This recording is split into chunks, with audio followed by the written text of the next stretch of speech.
Hello everyone, welcome to my YouTube channel UPSC with Rashmi. आज हमारा UP PCS prelims 2024 exam के लिए Indian polity का प्रैक्टिस सेट नंबर 2 है। फर्स्ट पार्ट हम ऑलरेडी कंप्लीट कर चुके हैं। अगर आपने नहीं देखा है तो आप देख सकते हैं। इंडियन पॉलिटी के इस प्रैक्टिस सेट में हम पॉलिटी से रिलेटेड क्वेश्चंस को डिस्कस करेंगे। तो शुरू करते हैं आज का वीडियो। हमारा फर्स्ट क्वेश्चन है, भारत की संविधान सभा ने राष्ट्रीय ध्वज को सर्वप्रथम कब स्वीकार किया? ऑप्शन है ए 22 जुलाई 1947, ऑप्शन बी 23 जुलाई 1947, ऑप्शन सी 25 जुलाई 1947 और ऑप्शन डी 15 अगस्त 1947। इसका सही आंसर ऑप्शन नंबर ए 22 जुलाई 1947।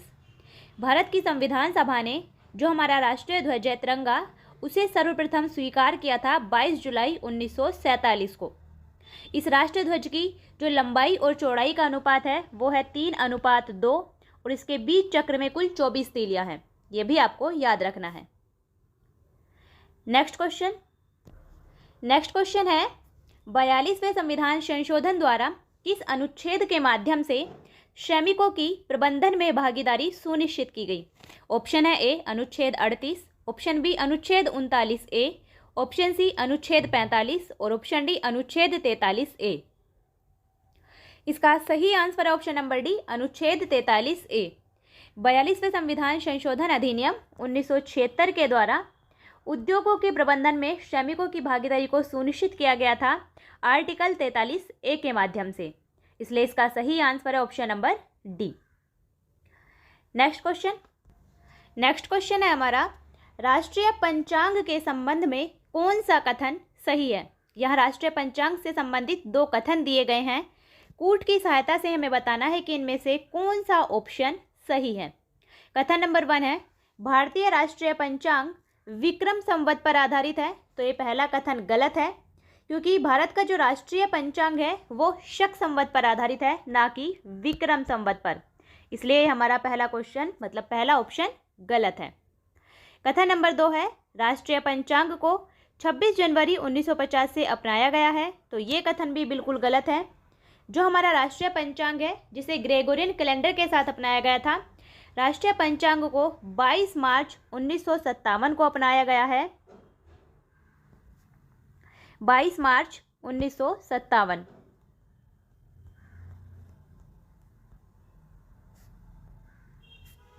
तो ये पॉइंट भी आपको याद रखना है। इसलिए इसके दोनों ही कथन गलत हैं। इसलिए इसका आंसर होगा ऑप्शन नंबर डी, ना तो 1 और ना ही 2। भारत का जो राष्ट्रीय पंचांग है वो शक संवत पर आधारित है और राष्ट्रीय पंचांग को 22 मार्च 1957 को अपनाया गया था। नेक्स्ट क्वेश्चन है, भारत शासन द्वारा राज्य के चिन्ह यानी स्टेट एम्बलम कब से अंगीकृत किया गया था? ऑप्शन है ए 15 अगस्त 1948, ऑप्शन बी 2 अक्टूबर 1947, ऑप्शन सी 26 जनवरी 1948 और ऑप्शन डी 26 जनवरी 1950। इसका सही आंसर ऑप्शन नंबर डी 26 जनवरी 1950। भारत शासन के द्वारा जो भारत का राजकीय चिन्ह है उसे 26 जनवरी 1950 को अंगीकृत किया गया था और भारत का राज्य चिन्ह सारनाथ स्थित अशोक के सिंह स्तंभ के शीर्ष की अनुकृति है। ये पॉइंट भी आपको याद रखना है। नेक्स्ट क्वेश्चन है, भारतीय संविधान का कौन सा अनुच्छेद भारत की विदेश नीति से संबंधित है? ऑप्शन है ए अनुच्छेद 380, ऑप्शन बी अनुच्छेद 312, ऑप्शन सी अनुच्छेद 60 और ऑप्शन डी अनुच्छेद 51। इसका सही आंसर है ऑप्शन नंबर डी अनुच्छेद 51। अनुच्छेद 51 में किस बात का वर्णन किया गया है? अनुच्छेद 51 कहता है कि राज्य अंतर्राष्ट्रीय शांति और सुरक्षा की अभिवृद्धि करने का प्रयास करेगा। तो इसलिए भारत की विदेश नीति से जो संबंधित अनुच्छेद है वो है अनुच्छेद 51। नेक्स्ट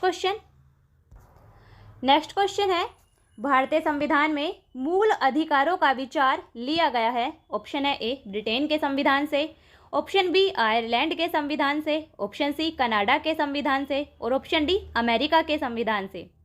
इसका सही answer option number D America के संविधान से।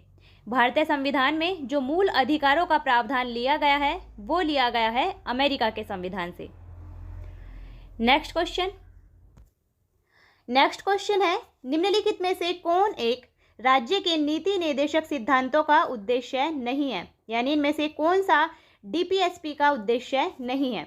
ऑप्शन है ए हमारा एक कल्याणकारी राज्य की स्थापना करना, तो ये बिल्कुल सही है क्योंकि कल्याणकारी राज्य की स्थापना करना राज्य के नीति निर्देशक सिद्धांतों का उद्देश्य है। ऑप्शन बी है सामाजिक आर्थिक न्याय को सुनिश्चित करना, ये भी बिल्कुल सही है, ये भी हमारे राज्य के नीति निर्देशक सिद्धांतों का लक्ष्य है। ऑप्शन नंबर सी है एक धार्मिक राज्य की स्थापना करना, ये ऑप्शन हमारा गलत है और हमें गलत ही बताना है, इसलिए इसका सही आंसर है ऑप्शन नंबर सी। एक धार्मिक राज्य की स्थापना करना राज्य के नीति निर्देशक सिद्धांतों का उद्देश्य नहीं है। और ऑप्शन नंबर डी है हमारा एक धर्मनिरपेक्ष राज्य की स्थापना करना, तो ये भी कथन हमारा सही है। राज्य के नीति निर्देशक सिद्धांतों का उद्देश्य एक कल्याणकारी राज्य की स्थापना करना, सामाजिक आर्थिक न्याय को सुनिश्चित करना और एक धर्मनिरपेक्ष राज्य की स्थापना करना, ये सभी एक राज्य के नीति निर्देशक यानी राज्य के नीति निर्देशक सिद्धांतों के उद्देश्य हैं। नेक्स्ट क्वेश्चन है, संविधान निम्न में से किसके शोषण के विरुद्ध अधिकार स्वीकृत करता है। यहाँ 4 कथन दिए गए हैं, कूट की सहायता से हमें बताना है कि इसमें से संविधान में किसके विरुद्ध शोषण के अधिकार का वर्णन किया गया है। सबसे पहला है बच्चों के, तो ये बिल्कुल सही है। नंबर 2 है स्त्रियों के, ये भी बिल्कुल सही है। नंबर 3 है जनजातियों के, ये भी बिल्कुल सही है। और नंबर 4 है दलितों के, ये गलत है। संविधान में बच्चों के, स्त्रियों के और जनजातियों के विरुद्ध शोषण के विरुद्ध अधिकार को स्वीकृत किया गया है, जबकि दलित शब्द का उपयोग हमारे संविधान में नहीं किया गया है। इसलिए इसका सही आंसर होगा 1, 2 और 3 सही है, यानी ऑप्शन नंबर सी हमारा सही आंसर है। नेक्स्ट क्वेश्चन है, निम्नलिखित में से भारत के संविधान में किसमें पर्यावरण संरक्षण और संवर्धन तथा वन एवं वन्य जीवन की रक्षा के प्रावधान पाए जाते हैं। ऑप्शन है ए केवल राज्य के नीति निर्देशक तत्वों में, ऑप्शन बी केवल मूल कर्तव्यों में, ऑप्शन सी ए और बी दोनों में और ऑप्शन डी उपरोक्त में से कोई नहीं। इसका सही आंसर है ऑप्शन नंबर सी ए और बी दोनों। भारत के संविधान में पर्यावरण का संरक्षण और संवर्धन तथा वन एवं वन्य जीवों की रक्षा करने का प्रावधान आर्टिकल 48A के तहत राज्य के नीति निर्देशक तत्वों में भी पाया जाता है और आर्टिकल 51A के तहत मौलिक कर्तव्यों के अंतर्गत भी पर्यावरण का संरक्षण और संवर्धन तथा वन एवं वन्य जीवों की रक्षा का प्रावधान किया गया है। इसलिए इसका सही आंसर है ए और बी दोनों ही सही है। नेक्स्ट क्वेश्चन है हमारा, कथन और कारण दिया गया है, कूट की सहायता से हमें बताना है कि इनमें से कौन सा ऑप्शन सही है। कथन है हमारा भारत का संविधान सबसे अधिक लंबा हो गया है, तो कथन हमारा बिल्कुल सही है। भारत का संविधान विश्व का सबसे अधिक लंबा लिखित संविधान है, तो कथन हमारा सही है। कारण है हमारा मौलिक अधिकारों का अध्याय अमेरिकन संविधान के मॉडल से लिया गया है, तो कारण भी हमारा सही है। मौलिक अधिकारों का जो अध्याय है भारतीय संविधान में उसे अमेरिका के संविधान से लिया गया है। दोनों सही हैं, लेकिन आर एक ही सही व्याख्या नहीं करता है। क्यों? क्योंकि भारत का संविधान सबसे अधिक लंबा हो गया है, क्योंकि मौलिक अधिकारों का अध्याय अमेरिकी संविधान के मॉडल से लिया गया है। सिर्फ इसी वजह से भारत का संविधान लंबा नहीं हुआ है, बल्कि भारत के संविधान के लंबा होने के पीछे कई कारण हैं। इसलिए दोनों सही हैं, लेकिन आर एक ही सही व्याख्या नहीं करता है।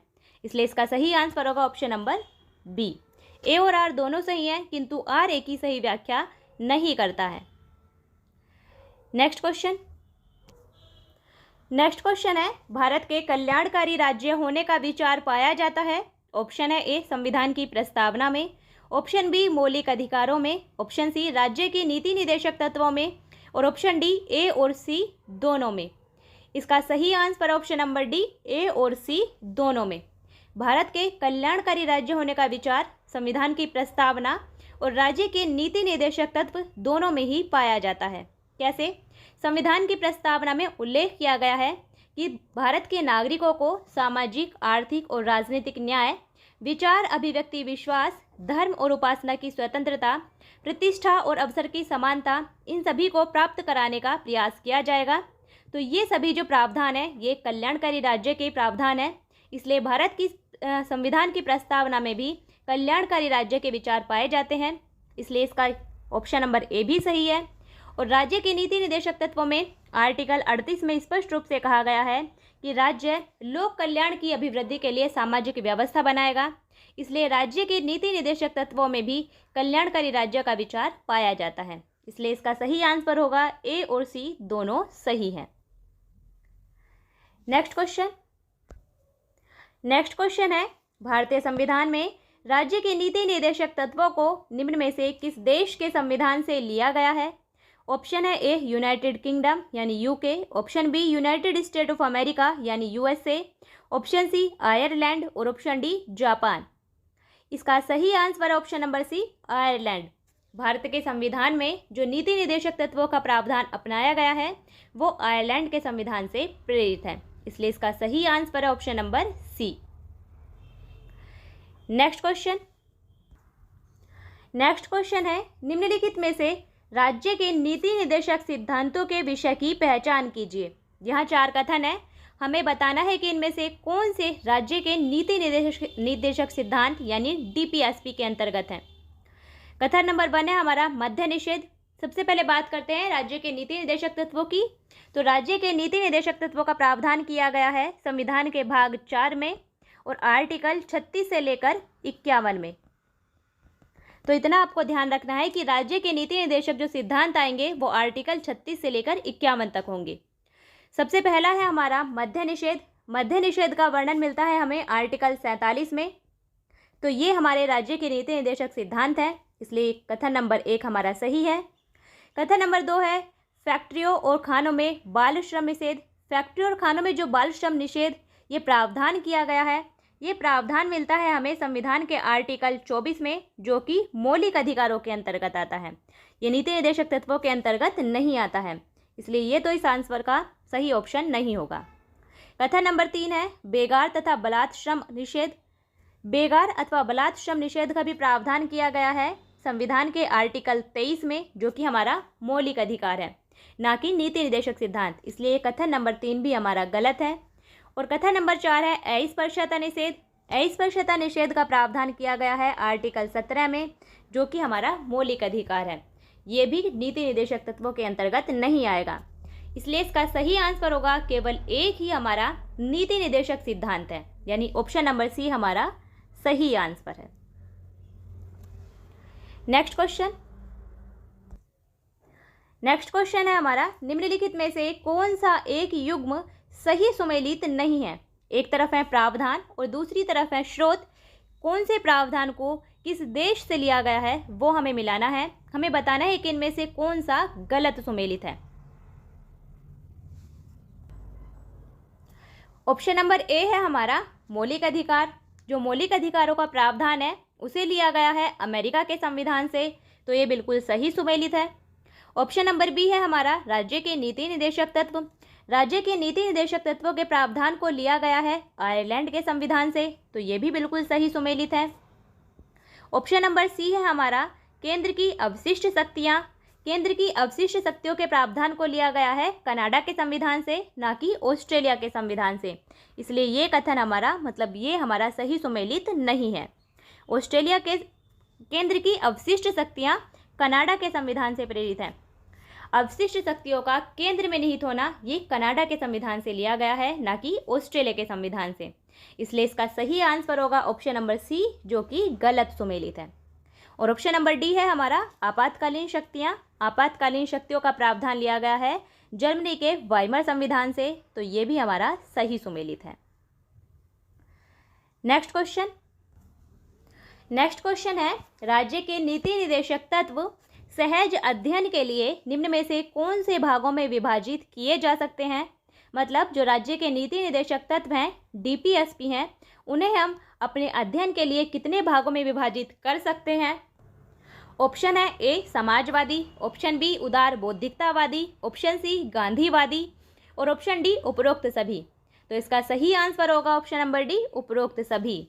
राज्य के नीति निदेशक तत्वों को अपने अध्ययन के लिए सहज अध्ययन के लिए समाजवादी, गांधीवादी और उदार बौद्धिकतावादी इन सभी भागों में विभाजित किया जा सकता है, इसलिए इसका सही आंसर होगा ऑप्शन नंबर डी।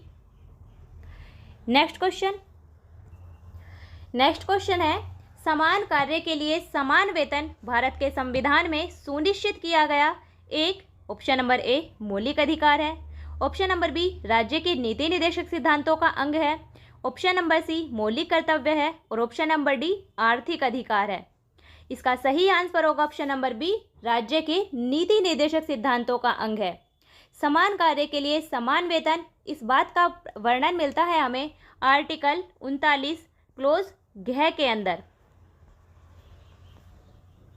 समान कार्य के लिए समान वेतन आर्टिकल 39 क्लोज घ में वर्णित है, जो मिलता है हमें राज्य के नीति निर्देशक सिद्धांतों में, यानी आर्टिकल 39 क्लोज घ राज्य के नीति निर्देशक सिद्धांतों का अंग है। इसलिए इसका सही आंसर होगा ऑप्शन नंबर बी, समान कार्य के लिए समान वेतन भारत के संविधान में राज्य के नीति निर्देशक सिद्धांतों का अंग है। नेक्स्ट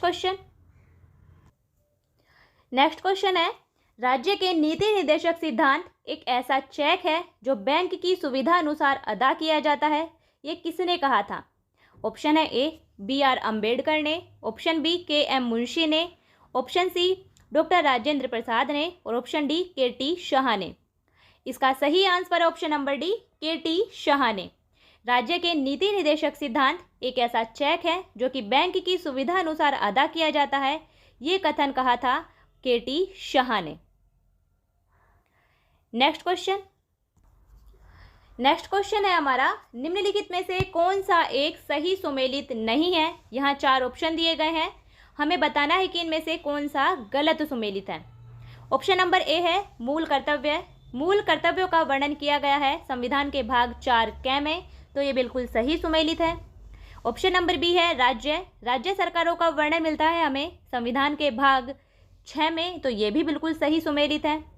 ऑप्शन नंबर सी है भारत का महान्यायवादी। भारत के महान्यायवादी का वर्णन किया गया है संविधान के आर्टिकल 76 में, जो आता है संघ सरकार के अंतर्गत, और इसका वर्णन मिलता है हमें संविधान के भाग 5 में, ना कि संविधान के भाग 8 में। इसलिए ये गलत सुमेलित है और हमें गलत ही बताना था, इसलिए इसका सही आंसर होगा ऑप्शन नंबर सी। भारत के महान्यायवादी का वर्णन मिलता है हमें संविधान के भाग 5 में। ऑप्शन नंबर डी है संघ और राज्यों के अधीन सेवाएं। संघ और राज्यों के अधीन सेवाओं का वर्णन किया गया है संविधान के आर्टिकल मतलब संविधान के भाग 14 में, इसलिए यह भी बिल्कुल सही सुमेलित है। नेक्स्ट क्वेश्चन से पहले एक बार संविधान के सभी भाग देख लेते हैं कि किस भाग में किस बात का वर्णन किया गया है। एक तरफ है संविधान के भाग और दूसरी तरफ है उनसे संबंधित विषय, कि किस भाग में किस विषय का वर्णन है। संविधान के भाग 1 में वर्णन है संघ और उसका राज्य क्षेत्र। संविधान का भाग 2 नागरिकता से संबंधित प्रावधान किए गए हैं। संविधान के भाग 3 में मौलिक अधिकारों का वर्णन है। संविधान के भाग 4 में राज्य के नीति निर्देशक तत्व यानी डीपीएसपी का वर्णन है। संविधान के 4 क में यानी 4A में मौलिक कर्तव्यों का वर्णन है। संविधान के भाग 5 में संघ सरकार का वर्णन किया गया है।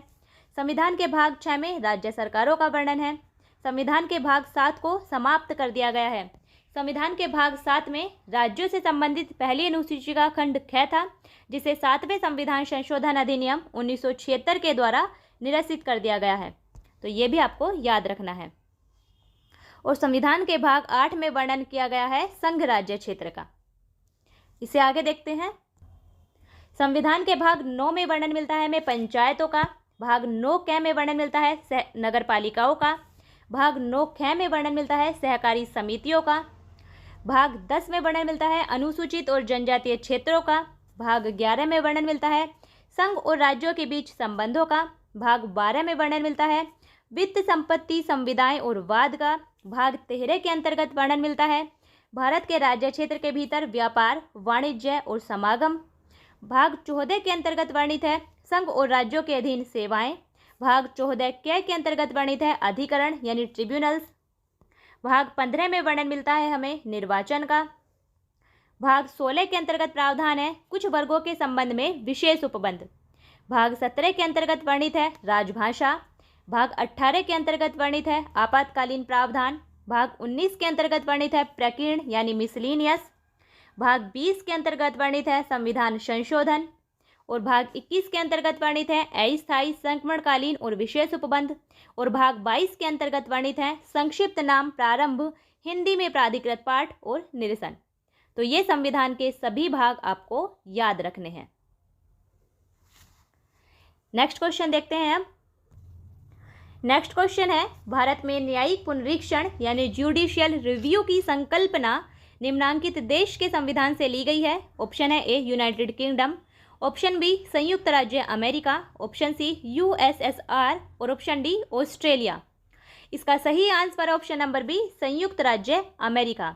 भारत के संविधान में जो न्यायिक पुनरीक्षण यानी ज्यूडिशियल रिव्यू की संकल्पना ली गई है वो ली गई है अमेरिका के संविधान से।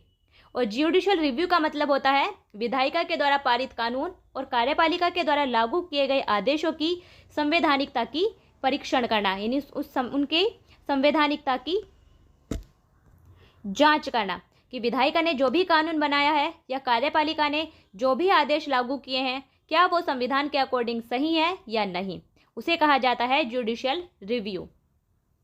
नेक्स्ट क्वेश्चन देखते हैं। नेक्स्ट क्वेश्चन है हमारा, सूची 1 को सूची 2 से मिलाना है। एक तरफ है संविधान के अनुच्छेद और दूसरी तरफ है उनसे संबंधित विषय। हमें मिलाना है कि कौन सा अनुच्छेद किस अनुच्छेद में किस बात का वर्णन किया गया है। अनुच्छेद 1 के अंतर्गत वर्णन मिलता है ग्राम पंचायतों का गठन, तो 1 का होगा हमारा 1। बी में है अनुच्छेद 41, अनुच्छेद 41 के अंतर्गत वर्णन मिलता है काम करने का अधिकार, तो बी का होगा 2। अनुच्छेद 44 में समान नागरिक संहिता का वर्णन है, तो सी का होगा हमारा 3। और अनुच्छेद 48 में कृषि और पशुपालन के गठन का प्रावधान किया गया है, तो डी का होगा हमारा 4। यानी ये आमने सामने ही सही सुमेलित हैं, इसलिए इसका सही आंसर होगा ऑप्शन नंबर ए का 1, बी का 2, सी का 3 और डी का 4।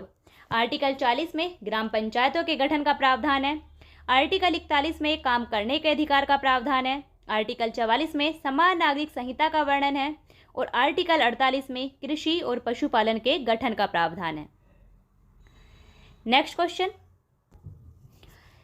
क्वेश्चन है, निम्नांकित में कौन सा युग्म सही सुमेलित नहीं है। यहाँ 4 ऑप्शन दिए गए हैं, हमें बताना है कि इनमें से कौन सा गलत सुमेलित है। एक तरफ है विषय, दूसरी तरफ है उनसे संबंधित अनुच्छेद। ऑप्शन नंबर ए है हमारा न्यायपालिका और कार्यपालिका का पृथक्करण। तो न्यायपालिका और कार्यपालिका का पृथक्करण मिलता है हमें संविधान के आर्टिकल 50 में, तो ये बिल्कुल सही सुमेलित है।